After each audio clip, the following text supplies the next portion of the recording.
Morning YouTube, it's Grawlys. As I've not posted a video for a while, so I thought I'd come on a dog ramble and just give you a little bit of an update of what's been happening. As I've been busy through one thing and another, through work and through events in real life that have kind of taken time away from making some videos for you guys. So I thought I'd just give a quick update, saying I've not gone away, I'm still here, and let's see what the next few weeks and few months brings.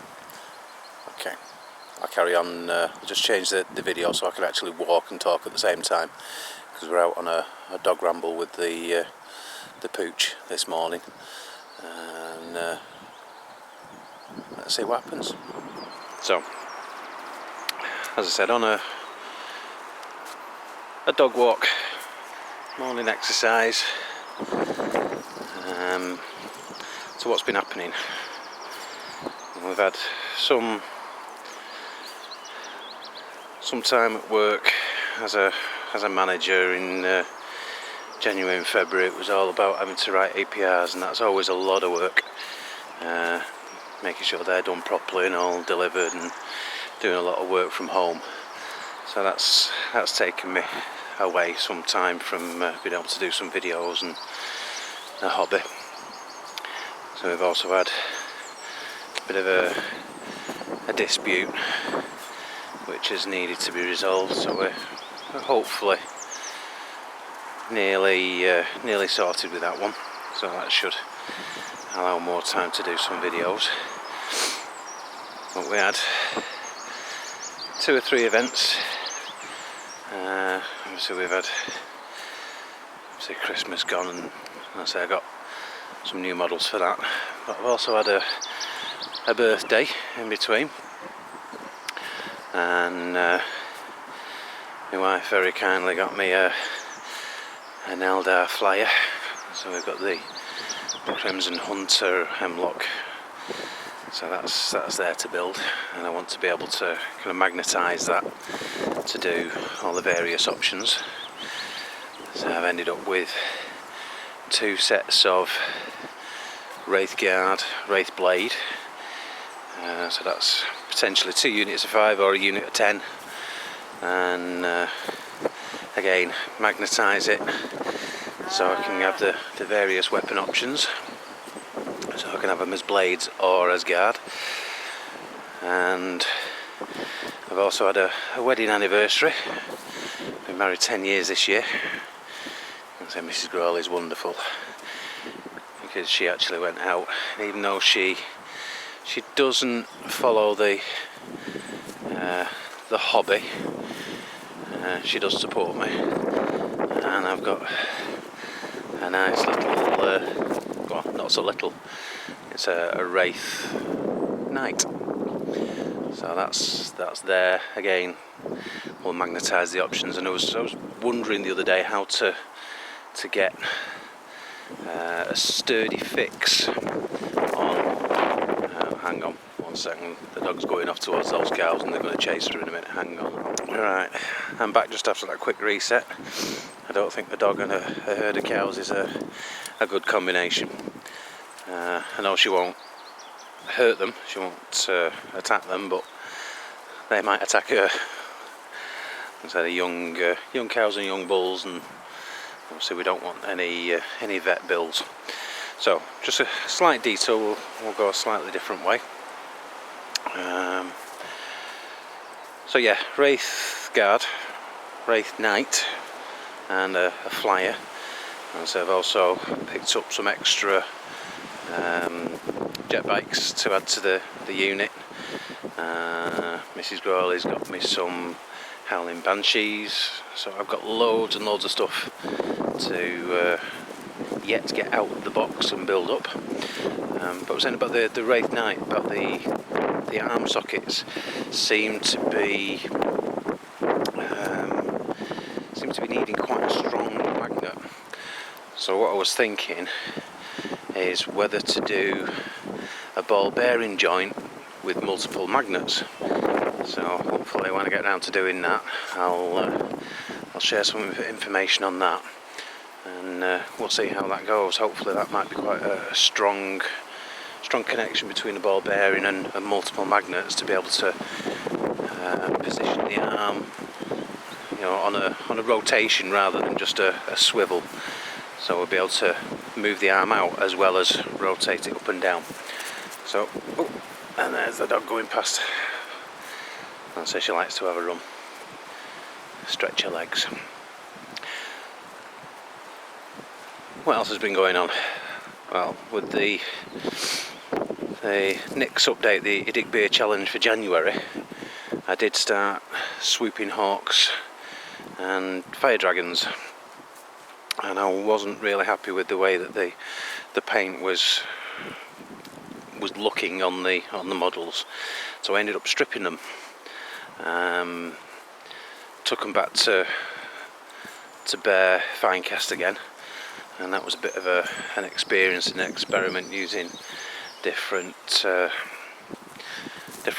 fluids and solutions, and eventually managed to get them stripped down, and they're ready, or we're ready for repainting. So they've all been reprimed and repainted again, and I'm just getting on the final touches.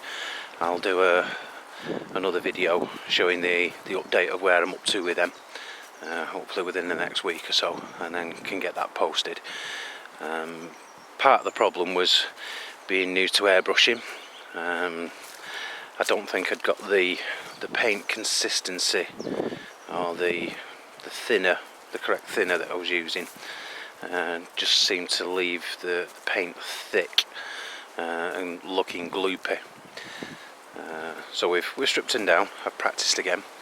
But one of the things that I'll show in the video is, thanks to Chris Ballou on his Airbrush Noob videos, he showed painting a lynx with something called iridescent medium.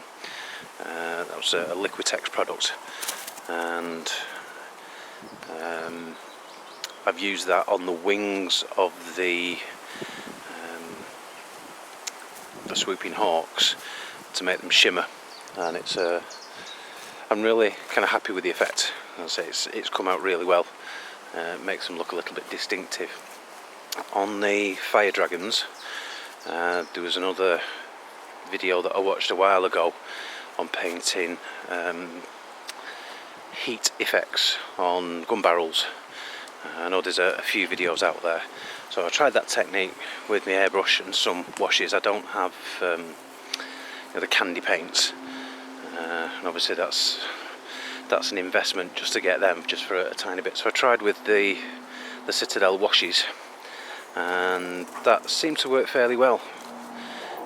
We've got quite a good convincing effect on the gun barrel, from going from the silver of the gun barrel through to a gold and bronze colour, through what was the next colour we used? It was the red. So we've got a red tint going into a blue tint and purple, and finally just a blackened end. So it looks like the gun barrel is actually distorted with the heat. The colour's distorted, just as it would do in real life. So I'll show those in a different video. What else have I been up to?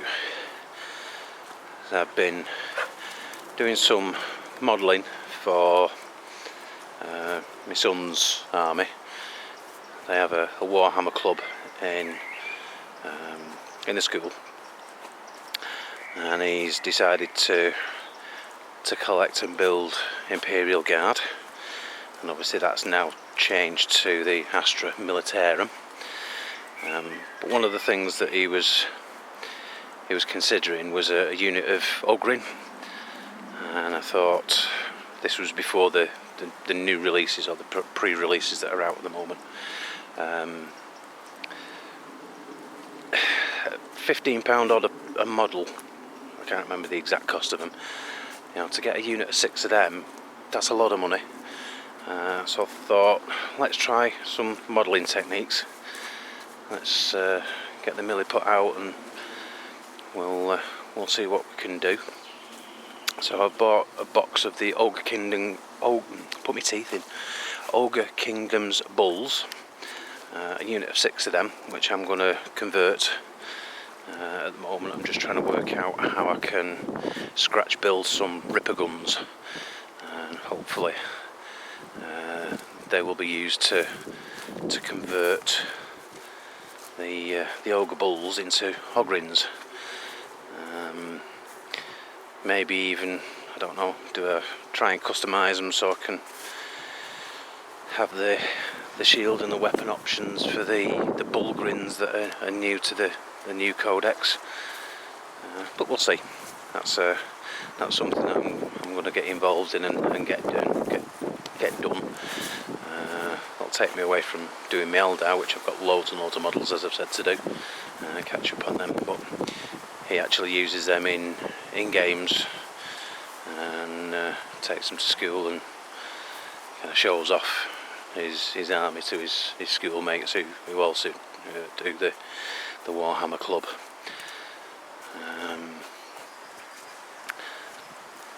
That's pretty much all I can think about at the moment, so I'm just going to finish off enjoying the walk with the dog through the woods, and I'll catch up with some more videos very soon.